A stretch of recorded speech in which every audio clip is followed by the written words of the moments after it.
The location for East versus West 14 in USA has been confirmed by Engin Terzi. East versus West 14, Orlando. What is your American dream team? We've been hearing these comments a lot, not only from the fans but also from the professional arm wrestlers who have competed at East versus West in Istanbul. People were saying that travel affects you a lot. And maybe that is partly the reason why the European teams or the Eastern teams have been doing so good against the North Americans at East versus West.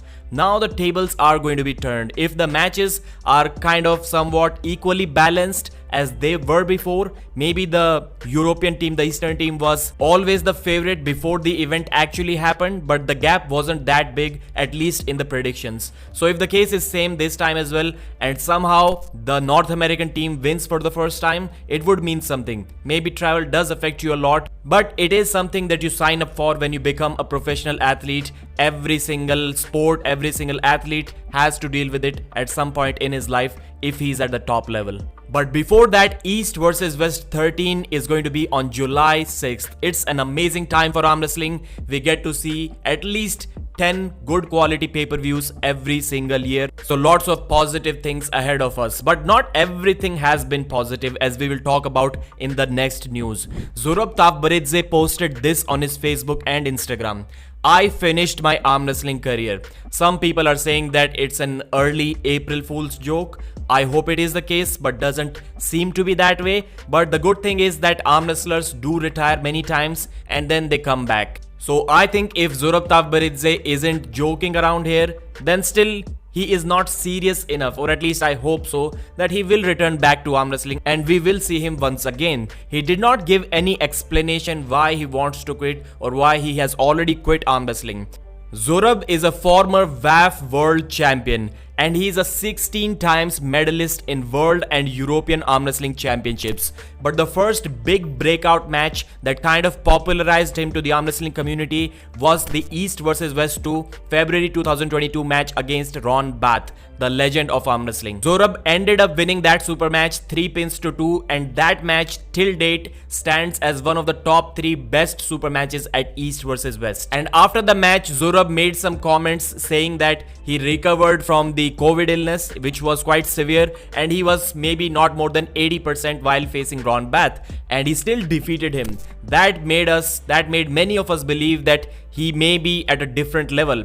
And I think that can be a part why he got his next match against the GOAT himself, John Brzezinski, just 3 months after that. Zurab wasn't successful in that match, but I guess getting a couple of pins over John Brzezinski while weighing equal or less than him is still kind of a success in some manner. But I think this is where some of the problems started. In one of the interviews with Engin Terzi, I remember Zurab saying that he's not going to cut weight anymore and he wants Engin to give him super heavyweight opponents. And at that time, I was like, this is almost dabbling into the delusional territory. Even Engin was like, bro, you need to calm down a little bit. First, you need more matches in your weight class. 105 kilos he was competing at that time. But still, anyone who doesn't even have any experience in arm wrestling can just look at Zurab, can just look at his frame, his height, which is about 5'7", 5'8", and tell that the 95 kg category should be the last weight category for him. So why are we discussing this? It's important to get to know the history of an arm wrestler,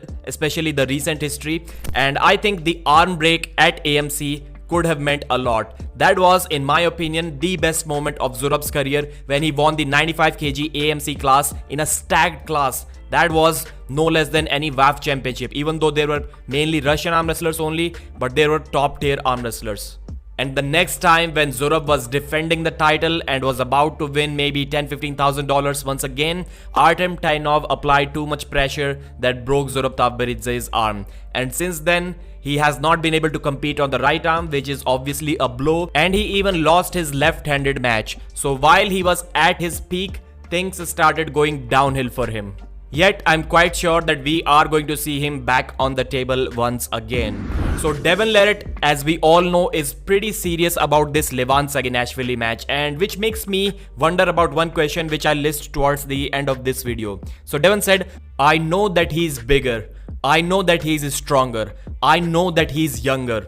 I know that he is incredible. I think I can teach him a lesson still. Devon said that when he practices and he looks at his arm, he believes, he remembers that he has never looked the same before. So not only the technique is on point, but the physicality has also improved for Devon. I will not lose this match without an injury. That is how this match will go again. I will either beat him or I will sustain an injury. And Devon not only says that, but he truly believes that. And the tattoo on Devon's bicep shows that. You just simply cannot make a casual decision to get someone else's tattoo on your bicep unless you truly enjoyed that moment. Devon enjoys getting injured on the table, but this is something that he wouldn't want in this match because that may be his last chance, which takes me to the question which I was thinking about earlier. Devon has mentioned a few days ago that LEVAN's training is not on point. He not only got injured, but he's traveling, he's doing reality TV stuff. He's not taking this match as seriously as me, which is obviously visible to all of us. While LEVAN is out there enjoying the European Football World Cup with Irakli Zerkashvili and his friends, Devon has locked himself in his house, and he himself said that he's not a fun person to be around even for his family while he's preparing for a match. So Devon is not even leaving his home, and we have LEVAN who is enjoying his life. Not saying that he's not training hard, obviously he's also training for like 3-4 hours every single day, maybe 5 days a week, but clearly he's not taking it as serious as Devon, which makes me question whether it is still about genetics even between the number 1 and number 2 guy in the world. And this match, if it results in a loss for Devon, must be really depressing, because at this point Devon must be wondering, there is nothing that I could have done. Maybe he would wish that LEVAN never existed and I would have been the number 1 guy. Please mention your thoughts in the comment section, like the video and subscribe to the channel.